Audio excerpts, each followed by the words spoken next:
بسم الله الرحمن الرحيم. کتێبخانەی دەنجی ڕۆشنایی. ناسنامەی نامیلکە. ناوی نامیلکە فەزلی زانست لە ڕوانگەی قورئان و فەرموودەی پێغەمبەر صلی الله عليه وسلم و وتەی پێشینان. ئامادەکردنی ئەحمەد عەلی ئەمین. پێداچوونەوەی مامۆستا طاریق حەسەن هەمەوەندی. بەرگ کامەران حوسێن. ساڵی چاپ 1432 کۆچی بەرامبەر بە 2012 میلادی. تیراژ 500 دانە. لە بەڕێوەبەراتی گشتی کتێبخانە گشتیەکان ژمارەی سپاردنی 1008 2013 پێدراوە. چاپخانەی شارستان. خوێندنەوەی هێمن گەردی. کارە دەنجەکان هاوکار محەممەد حەسەن.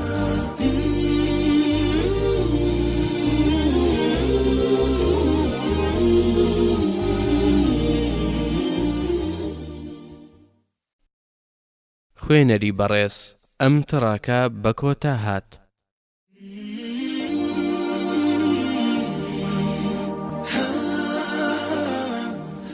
اقرأ باسم ربك الذي خلق خلق الإنسان من علق.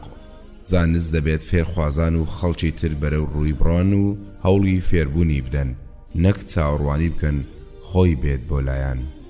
پێشکەشە بە دایک و باوکم، بە خونچە تازە پێگەیشتوەکان و فێرخوازە دڵگەشەکانی زانستی شەرعی، ئەوانەی ئیسلام ئەکەنە ڕێبازی ژیانیان و دوا ڕۆژێکی مەردانە بۆ ئادەمی زاد بەدەست دێنن. پێشەچی الحمد لله رب العالمين والصلاة والسلام على رسول الله محمد وعلى آله وصحبه ومن تبعهم بإحسان إلى يوم الدين. أما بعد، لراستیدا گەورەترین و پیرۆسترین شت لەم دنیادا ناسینی خودای گەورەیە کە بەدیهێنەری هەموو بەدیهێنراوەکانە، ڕۆزی دەریانە، ژیانەریانە، مرێنەریانە، خاوەنی ڕاستەقینەی هەموو شتێکە، هەر خۆیشی بەتەنیا هەڵسوڕێنەری هەموو کاروبارەکانە، هیچ لە فەرمانی ئەو بەدەر نییە. پاش ناسینی ذاتی ئەڵڵا، پیرۆسترین شت ناسینی ئەو بەرنامەیە کە ئەو دایڕشتووە بۆ مرۆڤەکان لەسەر زەویدا بۆ ئەوەی کاروبارەکانی خۆیانی لەسەردا ڕژن و بەختەوەری و سەرفرازی ژیانی دنیا و دواڕۆژ بەدەست بهێنن. جاناسینی ئەمانەش هەموو بە وەرگرتنی زانستە شەرعیەکان دەبێت. بۆیە بەڕێزترین و پیرۆسترین کار لەسەر ئەم زەویەدا وەرگرتنی زانستە شەرعیەکانە و فێرکردنیەتی بە خەڵکی کە کاری پێغەمبەرانە، درود و سەلامی خۆیان لەسەر بێت. بۆیە ئەوانیش بەڕێزترین و گەورەترین مرۆڤەکانی خوای گەورەن. برای بەڕێز و خۆشەویستمان کاک ئەحمەد لە زنجیرەوانەکانی ڕەوشتی فێرخوازی زانستە شەرعیەکان ئاداب و طالب العلمدا ئامادە بوو لە هاوینی ساڵی 1431 کۆچی بە قوتابیە خۆشەویستەکانمان دامانەوە. جا پاش ماوەیەک بەڕێزان هەستان بە کۆکردنەوەی ئەم بابەت و پاشان داوای لە من کرد پێداچنەوەی بۆ بکەم. منیش پاش چاوپێخشاندنی بۆم دەرکەوت کە شایستەی بڵاوکردنەوەیە، چونکە خزمەت بە فێرخوازانی زانستە شەرعیەکان و خەڵکانی تری موسڵمانیش دەکات. هیوادارم خوای گەورە بیکاتە توێشوی قیامەتی و سوود بەو خەڵک و برایانە بگێنێت کە دەیخوێننەوە. وصلى الله على محمد وعلى آله وصحبه وسلم. طارق حەسەن هەمەوەندی کفری، کوردستان، سەفەر الخەیر، 1432.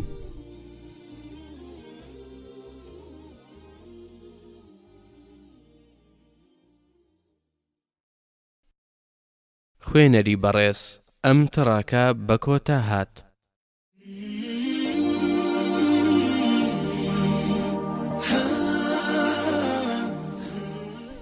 فەزلی زانست لە ڕوانگەی قورئان. ئاەتی یەکەم. خوای گەورە لە سوڕەی ئالی عیمران ئاەتی 18دا دەفەرمێت: شهد الله أنه لا إله إلا هو والملائكة وأولو العلم قائما بالقسط لا إله إلا هو العزيز الحكيم. واتە خی گەورە لە ڕێگەی دروستکراوانیەوە کە هەموو نیشانەی دەسەڵاتی دەنوێنن خۆی شایەتی داوە و دەری خستووە و سەلماندویەتی کە بەڕاستی جگە لەو هیچ خۆیەکی تر نییە کە شایانی پەرستن بێت هەروە فریشتەکان و خاوەن زانستەکانیش لە پێغەمبەران و زانایان کە بە ڕێگەیەکی ڕاست و دروست دەیسەلمێنن خوا هەمیشە دادپەروەری ڕەهایە و جگە لەو زاتە خۆیەکی تر نییە ئەو خۆیەکی باڵادەست و دانایە. زانای پایبەرز ئیمامی قورتوبی ڕەحمەتی خوای لێبێت لەبارەی دابەزینی ئەم ئاەتە پیرۆزەوە دەڵێت کاتێک پێغەمبەری خوا صلی الله عليه وسلم چوو بۆ شاری مەدینە و دەوڵەتی ئیسلامی دامەزران پێغەمبەری خوا صلی الله عليه وسلم دەرکەوت و ناسرا دوان لە زانەکانی یەهودیەکانی شام چاویان بە شاری پێغەمبەری خوا صلی الله عليه وسلم کەوت شاری مەدینە یەکێکیان بەوەی تری گوت ئای ئەم شارە چەندە و شارە دەچێت کە لە ئاخیر زەماندا پێغەمبەری تیادا دەردەچێت بە نیشانەکانیدا زانیبیان کە تەورات و ئینجیل بۆیان مابووە جا کاتێک چوونە ژوورەوە بۆ لای پێغەمبەری خوا صلی الله عليه وسلم ڕاستە و خۆ ناستیانەوە بەو نیشانانەی لە تەورات باس کرابوو دەربارەی پێغەمبەری خوا صلی الله عليه وسلم کە لە کۆتا زەماندا دەردەکەوێت بۆ هەموو جیهان ئەو دوو یەهودیا پرسیاریان لە پێغەمبەری خوا صلی الله عليه وسلم کرد گوتیان تۆ محەممەدیت فەرمووی بەڵێ من محەممەدم وتیان تۆ ئەحمەدیت فەرمی بەڵێ من ئەحمەدم وتیان پرسیاری شایەتیەکت لێ دەکەین ئەگەر وەراممان دایەوە ئەوە بڕوات پێ دەکەین و دەبینە مسلمان و شوێنی بەرنامەکەت دەکەوین پێغەمبەری خوا صلی الله عليه وسلم فەرمووی بپرسن وتیان هەواڵمان بدەرێ لەسەر گەورەترین شایەتی کە لە کتێبی خوای گەورە هەیە خوای گەورەش ئەم ئاەتەی دابەزاندە سەر پێغەمبەرەکەی صلی الله عليه وسلم کە لە سوڕەی ئالی عیمران ئاەتی 18دا دەفەرمێت شهد الله أنه لا إله إلا هو والملائكة وأولو العلم قائما بالقسط لا إله إلا هو العزيز الحكيم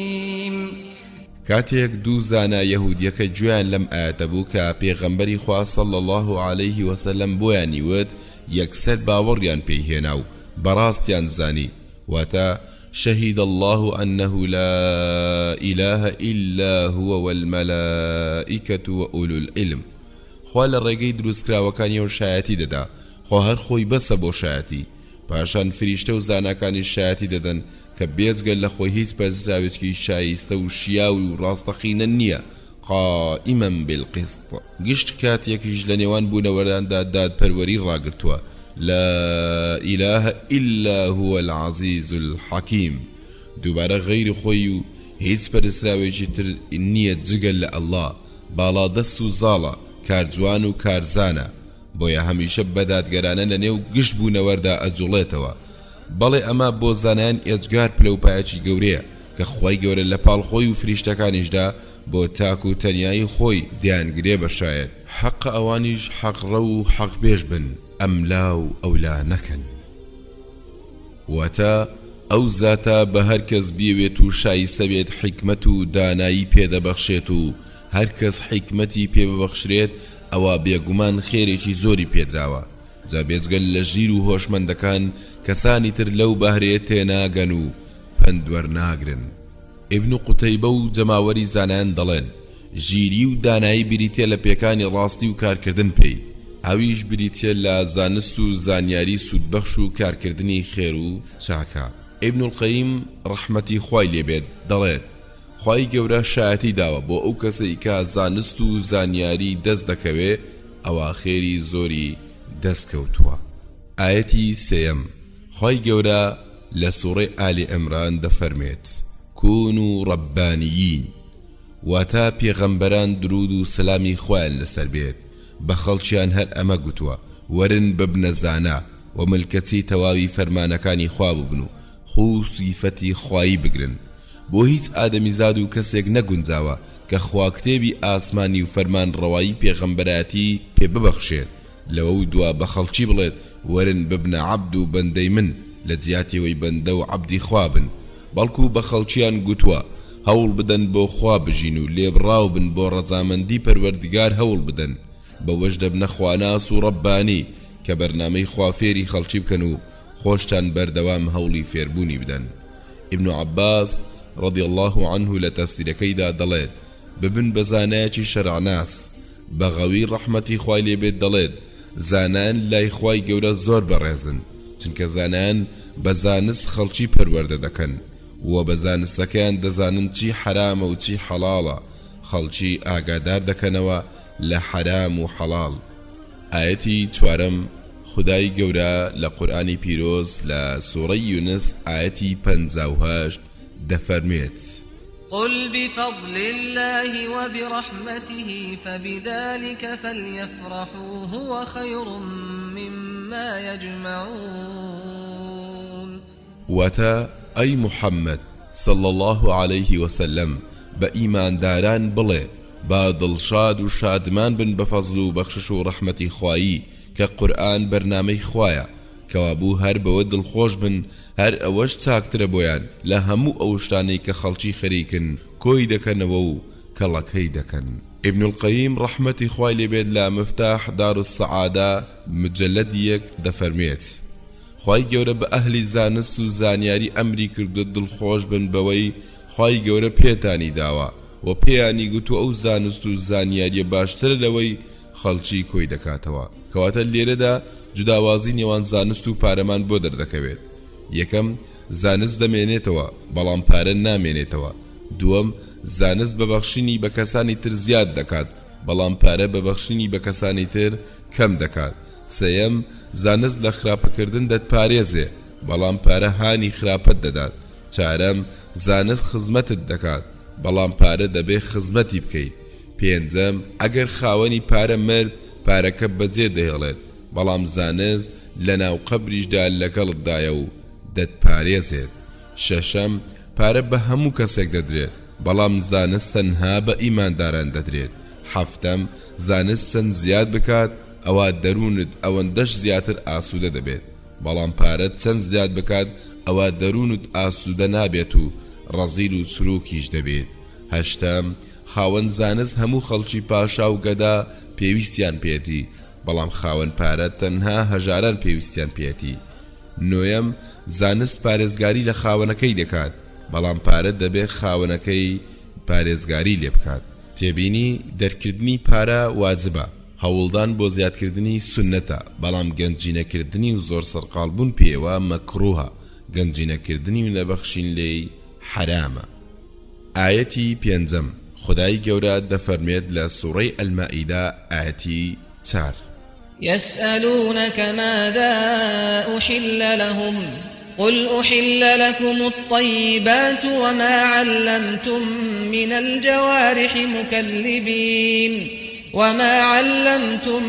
الجوارح مكلبين تعلمونهن مما علمكم الله فكلوا مما أمسكن عليكم واذكروا اسم الله عليه واتقوا الله إن الله سريع الحساب. واتا أي محمد صلى الله عليه وسلم پرسیار لێ دەکەن چی حەڵاڵ کراوە بۆیان پێیان بڵێ هەرچی خۆراکی چاک و پاکە بۆتان حەڵاڵ کراوە ئەوەش باڵندە و تانجی شکاری بۆتان ڕاو دەکەن و فێتان کردوون بێگومان خوا توانای بەخشیوە بە مرۆڤ بتوانێت مەشق بکات بە گیانداران و فێریان بکات ڕاوی بۆ بکەن بە تایبەتت تانجی دەبخۆن لەوەی بۆتان دەگرن و ناوی خوای لێ بهێنن و کاتێک بەڕەڵای دەکەن و کاتێک لی دەخۆن هەر لە خوایش بترسن و پارێزگار بن. ئەی ڕاوچیەکان بەڕاستی خوا بە خێرایی لێپرسینە و ئەنجام دەدات ورد و درشتی کردار و ڕەفتار فرامۆش ناکات. ابن القیم ڕەحمەتی خوای لێبێت هەر لە مفتاح دار السەعادە مجلدی 156 دا دەڵێت خوای گەورە ڕاوکردنی نێچیرێک بەدەم سەگەکەەوە بمرێ و سەگەکە فێرکراو نەبێ ئەوە نێچیرەکە خواردنی حرام دەبێ بەڵام ئەگەر سەگەکە فێرکراو بێ ئەوە نێچیرەکە خواردنی حەڵاڵ دەبێ. ئەمەش خۆی لە خۆیان بەڵگێ لەسەر شەڕەف و فەزلی زانست. پاشان دەڵێت لەبەر تایبەتمەندیەتی زانست و زانیاری نەبوایە ئەوە ڕاوکردن بە سەجی فێرکرا و فێرنەکراو وەک یەک دەبوو. لەم ئاەتەوە ئەمانەی خوارەوەمان بۆ دەردەکەوێت. یەکەم دەبێ بۆ گشت کاروباری ژیانت بە تایبەتی بە دەربارەی حەڵاڵ و حەرام لە زانایەکی شەرەعزان بپرسی. دووەم، گۆشتی نێچیت بەم مەرجانەی خوارەوە حەڵاڵە، یەکەم ڕاوپێکردن فێر کراو بێ. دووەم، ئەو کاتە بەرەڵا دەکرێ و دەنێردرێ بۆ نێچیرەکە بسمیلای لەسەر بکرێ. سێیەم، کاتێ نێچیرەکەی گرد لێی نەخوا. چوارەم، ئەو کاتە دەنێردرێ بە نیەتی حەڵالکردنەوە بنێردرێ. پێنجەم، هەر گیان لە بەرێک بە تفەنگ یان هەر ئامێرێکی تری تیژ نەک بەدار بە بەردی پان گیانی لەدەستدا حەڵاڵە. ئاەتی شەشەم، خدای گەورە لە سوورەی تەوبە ئاەتی 122 دا دەفەرمێت: وما كان المؤمنون لينفروا كافة فلولا نفر من كل فرقة منهم طائفة ليتفقهوا في الدين ولينذروا قومهم إذا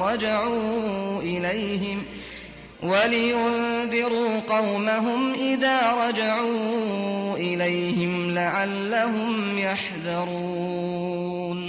واتا جار ڕەوانیە هاچی ئیمانداران هەیە بەجارێک بچن بۆ غەزا یان بۆ هەر کارێکی پێویست. دەی بۆچی لە هەر هۆز و دەستەیەک کەسانێک نەچوون بۆ خوێندن تا شارەزابن لە ئاین تێبگەن و فێر ببن و قەومەکەشیان تێبگێنن و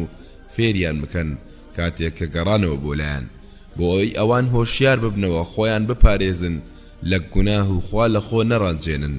ئیبن القەیم ڕەحمەتی خوای لێبێت لە کتێبی جامع العلم مجلدی 1 لا پڕەسیدا لە سوفیانی کوڕی عوەینە دەجێڕێتەوە فێربوونی زانستی شەرعی و کۆشش و جیهاد لە پێناوی خوای گەورەدا فەرزن لەسەر کۆمەڵی مسلمانان بەگشتی و هەندێکیان دەتوانن لە جیاتی هەندێکیان پێی هەڵسن. جا ئەم ئاەتەی خوێندەوە: فلولا نفر من كل فرقة منهم طائفة. واتا با لباتیەوە هەموو بچنە دەرێ لەناو هەر دەستەیەک چەند کەسێکیان بچنە دەرێ. ئاەتی حەوتەم، خوای گەورە لە سوورەی ئەز-زومەر ئاەتی 9 دا دەفەرمێت: قل هل يستوي الذين يعلمون والذين لا يعلمون إنما يتذكر أولو الألباب. واتا أي پیغمبر صلى الله عليه وسلم بڵێ ئایا ئەو کەسانەی کە دەزانن و شارەزان وەک ئەوانن کە هیچ نازانن و شارەزاییان نییە؟ بەڕاستی تەنها خاوەن بیر و هۆشەکان لەم جۆرە یادەوەریانە سوود وەردەگرن و تێدەگەن لە حەقیقەتی دنیا و قیامەت و دڵنیان ژیانی دنیا فرسەتێکی بەنرخاو بۆ بەدەستێنانی ڕەزامەندی خوا بەکاری دێهێنن. ئیبن القەیم ڕەحمەتی خوای لێبێت دەڵێت پاک و بێگەردی بۆ خوای گەورە کە نەهی کردووە لە یەکسانی نێوان هاوڵانی زانست و زانیاری و ئەوانەی شارەزان لێی لەگەڵ ئەو کەسانی هاوڵی نین، وەک چۆن خوای گەورە نەهی کردووە لە نێوان هاوڵانی بەهەشت و هاوڵانی دۆزەخ کە دەفەرمێت لا يستوي أصحاب النار وأصحاب الجنة. سورة حشر آياتي 20. وتا هاوڵانی دۆزەخ و هاوڵانی بەهەشت یەکسان و بەرامبەر نین لەداد لە تەرازووی دادگەری خوادا. ئەمەش بەڵگێ لەسەر بەرزی پلە و پایە و شەڕەفی ئەهلی زانست و زانیاری. لەبەر ئەوە بە هیچ شێوەیەک ناکرێ یەکسانی بکەین لە نێوان هاوڵانی بەهەشت و هاوڵانی دۆزەخ، هەروەهاش ناکرێ یەکسانی بکەین لە نێوان کەسانی زانا و شارەزا لەگەڵ کەسانی نەفام و نەخوێندەوار، بەڵکو بە شێوەیەک دەبێ خوای گەورە لەم ئاەتەی تر پێمانی فەرمووە. ئاەتی 8، خوای گەورە لە سوورەی ئەلموجادەلە ئاەتی 11 دەفەرمێت: يا أيها الذين آمنوا إذا قيل لكم تفسحوا في المجالس فافسحوا يفسح الله لكم وإذا قيل انشزوا فانشزوا يرفع الله الذين آمنوا منكم والذين أوتوا العلم درجات والله بما تعملون خبير. واتا أي أواني باورتان هناوا کاتێک لە دانیشتن و کۆبوونەکاندا پێتان دەوترێت ڕێ بدەن بە کەسانی تر و ئەڵقەی دانیشتنەکە فراوان بکەن، ئەوە ئێوەش فراوانی بکەن. ئەگەر ئێوە واتان کرد خوا پاداشتی فراوانتان پێدەبەخشێت کاتێکیش پێتان دەوترێت هەستن و جێگە چۆل بکەن بۆ پیا و ماقوڵ و ڕیش سپی و گەورەکانتان جێگەی چۆڵ بکەن. جاگەر واتان کرد خی گەورە ئەوانەی ئیمانیان هێناوە لە ئێوە و ئەوانشتان زانست و زانیاریان پێدراوە چەندەها پلەپایە بەرزیان دەکاتەوە. خی گەورەش ئاگادارە بەو کار و کردوانەی کە ئەنجامی دەدەن. ئیبن القەییم ڕەحمەتی خوای لێبێت لە زاد المەیسیر لە مجلدی 8 لە 593دا دەڵێت ئەوانەی خاوەنی زانست و زانیارین خی گەورە چەندەها پلە بەرزیان دەکاتەوە لە چاو ئەوانەی خاوەنی نین و ئایا لەم بەرزکردنەوەی لە دنیادا یان لە دوا ڕۆژ دوو شێوە لە خۆی دەگرێت. یەکەمیان ئەوە خەبەردانە پێیان بۆ بەرزکردنەوەی پلیان لە بەهەشدا، دووەمیان بەرزکردنەوەی پلەی دانیشتن و کۆبوونەکانیانە لە دنیادا، ڕێخستنیشیان لە دانیشتن و کۆبوونەکانیشیان بە پێی تەقوا و زانستەکەیان پلەکەیان دیاری دەکرێت. ئیبن مەسعود خدا لێ ڕازی بێت دەیوت ئەی خەڵچینە بە شێوەیەک لەم ئاەتە تێبگەن واتان لێ بکات زانستان لای خۆشەویست بێت، چونکە خوای گەورە مسلمانی زانا و شارەزا بەرز دەکاتەوە بەسەر ئەوانەی کە نەزانن بە چەندەها پلە. ئیبن القەییم ڕەحمەتی خوای لێبێت لە مفتاح دار السەعادە لە بەرجی یەکەم لە پەڕە 50دا دەڵێت خوای گەورە لە قورئانی پیرۆزدا ئاگادارمانی کردوتەوە بەرزکردنەوەی پلا بە 4 شێوە دەبێت. یەکەم ئەم ئاەتەی پێشەوە کە تازە باسمان کرد لە سوڕی ئەلموجادەلە ئاەتی 11، دوم خوای گەورە لە سوڕی ئەنفال ئاەتی 2 تا 4 دەفەرمێت إنما المؤمنون الذين إذا ذكر الله وجلت قلوبهم وإذا تليت عليهم آياته زادتهم إيمانا وعلى ربهم يتوكلون الذين يقيمون الصلاة ومما رزقناهم ينفقون أولئك هم المؤمنون حقا لهم درجات عند ربهم ومغفرة ورزق كريم. واتا بێگومان ئیماندارانی ڕاستەقینە ئەوانن یەکەم کە کاتێک ناوی خوا برا ئەوە دڵەکانیان دەترسێت و دەهەژێت، دووەم کاتێکیش ئاەت و فەرمانەکانی ئێمەیان بەسەردا بخوێندرێتەوە ئەوە ئیمان و باوەڕیان زیاد دەکات، سێەم لە هەموو کاروبارێکیشاندا هەر پشت بە پەروەردگاری خۆیان دەبەستن، چوارەم ئەوانن کە نوێژەکانیان بە چاچی ئەنجام دەدەن، پێنجەم هەندێک لەو ڕزق و ڕۆزەی پێمان داون دەیبەخشن و سەرفی دەکەن. ئەوانە هەر خۆیان ئیماندارانی ڕاستەقینن، چەندەها پلە و پایی بەرزیان بۆ هەیە لای پەروەردگاریان و لێخۆشبوون و ڕزق و ڕۆزی هەمیشەیی لەگەڵ ڕێزدا. سێەم خی گەورە لە سوڕەی طاها ئاەتی 75دا دەفەرمێت ومن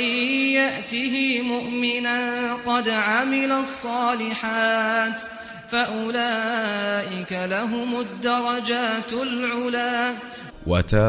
ئەو کەسەش بە ئیمانەوە بگەڕێتەوە بۆ لای و بەڕاستی کردەوە چاکەکانی ئەنجام دابێت ئەوە بۆ ئەوانە پلە و پایی بەرز و بڵند ئامادەیە. چوارەم خی پەروەردگار لە قورئانی پیرۆز لە سوڕی ئەنیسا ئاەتی 95 و 96دا دەفەرمێت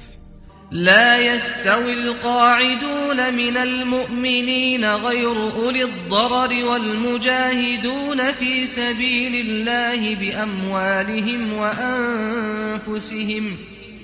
فضل الله المجاهدين بأموالهم وأنفسهم على القاعدين درجة وكلا وعد الله الحسنى وفضل الله المجاهدين على القاعدين أجرا عظيما درجات منه ومغفرة ورحمة وكان الله غفورا رحيما. واتا ئەوانەی دانیشتون لە ئیمانداران و جەنگ ناکەن مەگەر ئەوانیان کە ناتەواون واتا کوێر و شەل و نەخۆشن تا دوایی لەگەڵ ئەوانەدا کە جیهاد و کۆشش دەکەن لە پێناوی خوادا بە ماڵ و سامان و خۆیان چوونیەک نین، بێگومان خوا فەزل و ڕێز و پلەیەکی تایبەتی بڕیارداوە بۆ تێکۆشەران بە ماڵیان و خۆیان بەسەر ئەوانەدا کە دانیشتون و فیداکاری ناکەن و گیان بەخت ناکەن خوای گەورە بە هەر دەستەیەک بەڵێنی چاک و بەنرخی داوە بێگومان خوا فەزل و ڕێز و پاداشتی گەورە و بێ سنووری و تێکە و شەر و مجاهیدانەی داوە بەسەر ئەو دانیشتوانەدا ئەویش چەندەها پلە و پایەن بە گوێرەی هەوڵ و کۆشش لەلایەن خواوە پێشکەش دەکرێن بە گوێرەی ڕاددەی نیەت پاچی و تێکۆشان هاوڕێن لەگەڵ لێخۆشبوون و ڕەحمەتدا چونکە خوای گەورە هەمیشە و بەردەوام لێخۆش بووە و بەڕەحم و دڵۆڤانە ئەمەش 4 ئاەتە لە سیانیاندا بەرزکردنەوەیە بە چەندەها پلە بۆ کەسانی بڕواداری خاوەن زانستی سوود بەخۆش وەکاری چاکە و لە 4ەمدا بەرزکردنەوەی پلێ بۆ تێکۆشەران لە پێناوی خوا هەمووی بۆ ئەو کەسانەیە کە زانست و زانیاریان هەیە و تێدەکۆشن ئەو زانست و تێکۆشانەی دەبێتە هۆی ڕاستڕەوی ئاینی ئیسلام ئاەتی 9 خوای گەورە لە سوڕەی فاتر ئاەتی 28دا دەفەرمێت إنما يخشى الله من عباده العلماء إن الله عزيز غفور واتە بەڕاستی لە بەندەکانی خوادا هەر زاناکانن لە خوا ترسن و سەری نەوازشی بۆ دانوێنن چونکە هەر ئەوان دەزانن ئەو زاتێ چ خاوەندە سەڵاتێکە بێگومان خوا دەسەڵاتدارە هەر شتێ بیەوێ ئەیکات تاوان پۆش و لێبوردەیە ئیبن کەثیر ڕەحمەتی خوای لێبێت لە تەفسیرەکەیدا لە بەرجی 3 لە لاپەڕە 553دا دەڵێت زانەکان بە ترسێک لە خوای گەورە دەترسن کە واتای ترس بێت چونکە هەر کاتێک زانیاری زیادی کرد لەسەر تەواوی دەسەڵاتی خوا و هەر کاتێک زانیاری بە ناوە جوانەکانی خوای گەورە زیادی کرد و زانست پێی کامل بوو ئەوە ترس لە خوای گەورە گەورەتر و زیاتر دەبێت ئیبن القەیم ڕەحمەتی خوای لێبێت لە میفتاح دار السەعادە بەرجی 1 لاپەڕە 51دا دەڵێت خدای گەورە لە خواترسانی لە خاوەن زانستەکاندا سنووردار کردووە ئیبن عەباس خدا لێ ڕازی بێت دەڵێت زانای خواناز ئەو کەسەیە هیچ شتێک نەکا بە هاوبەش بۆ خوا حەڵاڵی بە حەڵاڵ بزانێ و حرامیشی بە حرام بزانێت وەسیەت و سپاردەکانیشی بپارێزێ و چاوەنواری ڕۆژی دوایی و دیداری ئەو بێ و خۆی بۆ ئامادە بکات سعیدی کوڕی جوبەیریش ڕەحمەتی خوای لێبێت دەڵێت زانا هەر ئەو کەسێ بەنهێنی لە خوا بترسێ و ڕوو لە هەر شتێ وەرجێڕێ کە خوای گەورە ڕووی لێ وەرجێڕاوە ئیبن مەسعود خدا لێ ڕازی بێت دەڵێت زۆری زانست بە قسەی زۆر و بۆر نییە وەکو زانست هەر لە خواترساندنە بە زۆری ئیمامی مالک ڕەحمەتی خوای لێبێت دەڵێت زانیاری بە ڕیوایەتی زۆر نییە بەڵکو نور و ڕووناچیەکە خوای گەورە بۆی دەخاتە دڵەوە تێبینی هەر کەسێ چەنێ زانا بێت ئەوەندەش لە خوای گەورە دەترسێ ئەگەر کەسێ بیەوێ زیاتر لە خوا بترسێ ئەوە بە هەوڵدات زانست و زانیاری خۆی زیاد بکات ئاەتی 10 خدای گەورە لە سوڕەی ئەلبەیینە ئاەتی 18 دەفەرمێت جزاؤهم عند ربهم جنات عدن تجري من تحتها الأنهار خالدين فيها أبدا رضي الله عنهم ورضوا عنه ذلك لمن خشي ربه واتا پاداشتیان لای پەروەردگاریان بەهشتینی پڕ لە باخی چڕە کە کۆشک و تەلاریان تیادا ون بوون چەندەها ڕووباریش بەژێر درەخت و بەردەم کۆشکەکانیاندا دەڕوات و لەوێ ژیانی هەمیشەیی و بەردەوام بۆ هەتایە دەبەنە سەر ئەوانە خوا ڕازیە لێیان و ئەوانیش لەو ڕازین چۆن ڕازی نابن ئەی پەروەردگاری خۆشەویست بەڕاستی نازانین بە چ زمانێک سوپاسگوزارت بین بێگومان ئەو ڕێز و قەدرە بۆ ئەو کەسێکە لە پەروەردگاری ترساوە و فەرمانەکانی بەجێهێناوە خوای گەورە پێمانی ڕاگەیاندووە ئەوانەی لە خوا دەترسن زانان بەڵگەشت بۆ ئەو پاداشتەیە کە بۆ زانایان دانراوە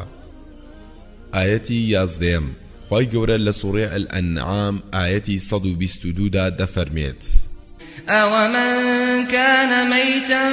فَأَحْيَيْنَاهُ وَجَعَلْنَا لَهُ نُورًا يَمْشِي بِهِ فِي النَّاسِ كَمَنْ مَثَلُهُ فِي الظُّلُمَاتِ لَيْسَ بِخَارِجٍ مِنْهَا كَذَلِكَ زُيِّنَ لِلْكَافِرِينَ مَا كَانُوا يَعْمَلُونَ واتا ئایا ئەو کەسەی کە مردوو بوو بەهۆی بێباوەڕیەوە ئینجا بەهۆی ئیمان و زیندومان کردەوە و نور و ڕووناچێکمان بۆ ساز کرد لە ژیاندا کە قورئانە لەناو خەڵکیدا پێی دەڕوات و هەڵس و کەوتی پێدەکات هاندەریەتی بۆ هەموو چاکەیەک و دەیجێڕێتەوە لە هەموو خراپەیەک ئایا ئەو کەسە وەکو ئەوە وایە کە لە ناو تاریچەکاندا گیری خواردووە و لێی دەرناچێت ئاەتی 12 خدای گەورە لە سوڕێ العەصر ئاەتی 1 تا 3 دەفەرمێت والعصر إن الإنسان لفي خسر إلا الذين آمنوا وعملوا الصالحات وتواصوا بالحق وتواصوا بالصبر واتا سوێن بە زەمانە سوێن بە کاتی عەسر بەڕاستی ئادەمیزاد لە زەرەرمەندی و خەسارەتمەندیدایە بێجگە لەوانەی کە باوەڕیان هێناوە و کار و کردەوەی چاچیان ئەنجامداوە و ئامۆژگاری یەکتریشیان کردووە کە هەمیشە پابەندی حەق بن پابەندی حەقیش پێویستی بە خۆگری هەیە لەبەرەوە بەردەوام ئامۆژگاری یەکتریان کردووە تا هەمیشە و بەردەوام خۆگر و ئارامگریش بن ئیمامی شافعی ڕەحمەتی خوای لێبێت دەڵێت ئەگەر هەموو خەڵکی بیریان لەم سوورەتە بکردایەتەوە بەسیان بوو بۆ ڕوونکردنەوەی ئەمەش هەروەک چۆن ئیبن القەیم ڕەحمەتی خوای لێبێت دەڵێت ئەم چوار پلەیە ئەگەر کەسێک تەواوی بکات ئەوە دەگاتە تەواوی مەبەستی یەکەمیان زانینی حەق دووەمیان کردەوە پێکردنی سێمیان فێرکردنی ئەو کەسانەی باش نایزانن چوارەمیان ئارامگرتن لەسەر فێربوونی و کارکردن پێی و فێرکردنی کەسانی تر جاخوای گەورە ئەم چوار پلەی لەم سوورەتە باس کردووە خوای پاک و بێگەرد لەم سوورەتە سوێندی بە والعەصر خوادووە واتە سوێند بە زەمانە سوێند بە کاتی عەصر إن الإنسان لفي خسر واتە هەموو کەسێک لە خەسارەتمەندیدایە إلا الذين آمنوا واتە بێجگە لەوانەی کە باوەڕی ڕاستەقینەیان هێناوە ئەمە ژەو کەسانەیە کە ڕاستیان زانی و باوەڕیان پێهێنا ئەمە پلەیەکە وعاملوا الصالحات واتە کار و کردەوە چاکەکانیان ئەنجام داوە ئەمانەش ئەوانن کاریان بەوە کردووە کە زانیویانە لە کردەوە ڕاستەکان ئەمەش پلەیەکی ترە وتواصوا بالحق واتە ئامۆژگاری یەکتریشیان کردووە هەمیشە پابەندی حەق بن پابەندی حەقیش پێویستی بە خۆگری هەیە و ئامۆژگاری یەکتریان کردووە لە سەرکاری حەق و ڕێگا پیشاندان ئەمەش پلەی سێمە وتواصوا بالصبر واتە بەردەوام ئامۆژگاری یەکتریان کردووە و تا هەمیشە و بەردەوام خۆگر و ئارامگریش بن ئارامیان گر لەسەر حەق ئامۆژگاری یەکتریان کردووە بەوەی ئارامگر و خۆڕاگر بن لەسەر حەق و ئاینی خوا جێگیر بوون لەسەری ئەمەش پلەی چوارەمە ئەمەش تەواوی کەماڵی ئیمان و باوەڕە کامڵیش بریتە لەوەی کەسێک کامڵ بێت بۆ خودی خۆی پاشان هەڵسێت بە چاکردن و تەواوکردنی خەڵکانی تریش تەواوکردنی خۆشی بە چاکردنی هەردوو توانا و هێزەکەی دەبێت هێزی زانستی و هێزی کردداری جا چاکردنی هێزی زانستی بە باوەڕ دەبێت و چاکردنی هێزی کردداریش بە کردارە چاکەکان دەبێت چاکردن و تەواوکردنی خەڵکانی تریش بەوە دەبێت کە فێریان بکات و ئارامگریش بێت لەسەر ئەو فێرکردنا و ئامۆژگاریشیان بکات کەوە ئارامگر بن لەسەر زانست و کارپێکردنی جام سوورەتەش لەگەڵەوەدا چەند کورتە بەڵام ئەتوانین بڵێین هەموو پایەکانی خێر و چاکەی گرتۆتە خۆ تێبینی بۆیە خوای گەورە سوێن بە کات و ڕۆژگار دەخوات چونکە کات بۆ مرۆڤە زیرەک و وریاکان مایەی بەختیاری و سەرفرازیان بووە ئەوڵیان تیاداوە بۆ ئازادی و سەربەستی خۆیان هیچ پشویان تیا نەداوە بەڵام بۆ گەلانی تەمەڵ و نەزان بۆ تەمایی ژێردەستەیی و بەدبەختیان ئای چۆن چەندان ساڵ دێت و دەڕوات گەلانی ژێردەستە هەر دەناڵێنن دەسا بۆ ڕاست نابنەوە لە کات سوود وەرناگرن وەک پێیامبەر محەممەد صلی الله عليه وسلم ڕاپەڕی و سوودی لێوەرگرت و دەرەنجام گەلەکەی خستە سەرفرازیەوە واتە مرۆڤی مسلمان دەبێ هیچ کات ماندوو نەبێ بێزار نەبێ بەرامبەر ئەرکەکانی سەرشانی